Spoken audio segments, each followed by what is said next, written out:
Assalamualaikum warahmatullahi wabarakatuh. Sebelumnya, perkenalkan nama saya M. Alfiansa Azad. Di sini saya akan menjelaskan langkah-langkah dalam proses TI.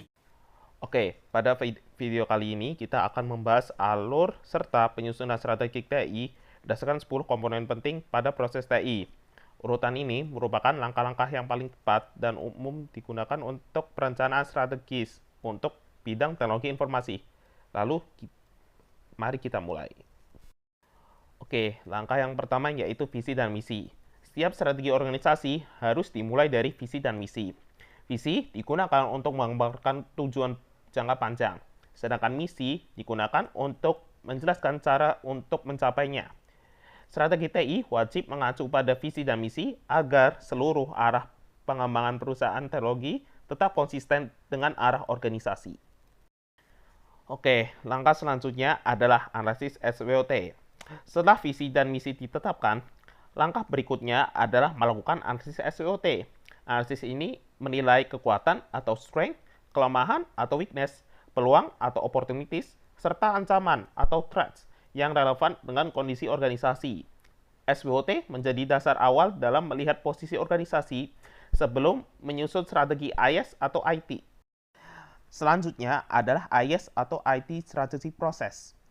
Di tahap ini, kita akan masuk ke proses inti, yaitu IS atau IT Strategy Process. Proses ini mengintegrasikan hasil analisis lingkungan bisnis dan lingkungan TI, baik secara internal maupun eksternal, untuk menghasilkan 3 komponen strategi, yaitu yang pertama adalah Business IS Strategi, yang kedua adalah IS atau IT Management Strategi, dan yang terakhir yaitu IT Strategi. Ketiganya kemudian menghasilkan future application portfolio, yaitu daftar aplikasi dan sistem yang dapat dikembangkan untuk mendukung visi organisasi. Langkah selanjutnya yaitu enterprise governance. Setelah strategi terbentuk, diperlukan suatu fondasi tata kelola organisasi atau enterprise governance. Tahap ini menentukan bagaimana kebijakan, struktur peran, dan mekanisme pengawasan ditetapkan agar strategi TI dapat berjalan dengan aturan yang jelas dan terkontrol. Langkah berikutnya yaitu strategic alignment, yaitu penyelarasan antara strategi bisnis dengan strategi TI.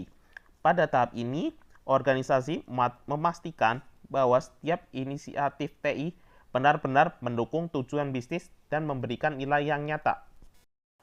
Langkah selanjutnya yaitu arsitektur dan tata kelola atau arsitektur governance. Setelah strategi terselaras, organisasi perlu menetapkan arsitektur dan tata kelola TI. Ini meliputi arsitektur aplikasi, data, dan infrastruktur, serta aturan dan standar implementasi. Tahap ini akan menjadi blueprint yang dapat menghubungkan strategi dengan solusi teknis yang akan dijalankan. Langkah selanjutnya adalah balance scorecard atau BSC. Strategi yang sudah disepakati kemudian diterjemahkan ke dalam ukuran kinerja menggunakan balance scorecard. BSC memastikan strategi dapat diukur melalui 4 perspektif, yaitu keuangan, pelanggan, proses internal, serta pembelajaran dan pertumbuhan. Selanjutnya adalah proses TI. Berikutnya, organisasi dapat menyusun dan menentukan proses TI yang dibutuhkan, mulai dari manajemen layanan, keamanan, perubahan, perencanaan, hingga pengawasan. Semua proses ini harus sesuai dengan arsitektur dan strategi sebelumnya. Selanjutnya adalah framework COVID 2019. Untuk memastikan proses TI berjalan sesuai dengan standar global, framework COVID 2019 digunakan sebagai acuan tata kelola dan kontrol. COVID memberikan panduan lengkap mengenai tujuan proses, aktivitas kontrol, dan indikator kinerja. Langkah terakhir adalah mengukur capability level. Ini merupakan tingkat kapabilitas atau kematangan setiap proses TI.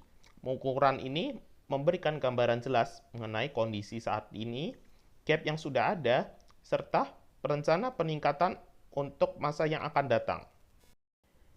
Dengan melalui ke-10 langkah ini, organisasi dapat menyusun strategi TI yang komprehensif, terarah, dan selaras dengan tujuan bisnis.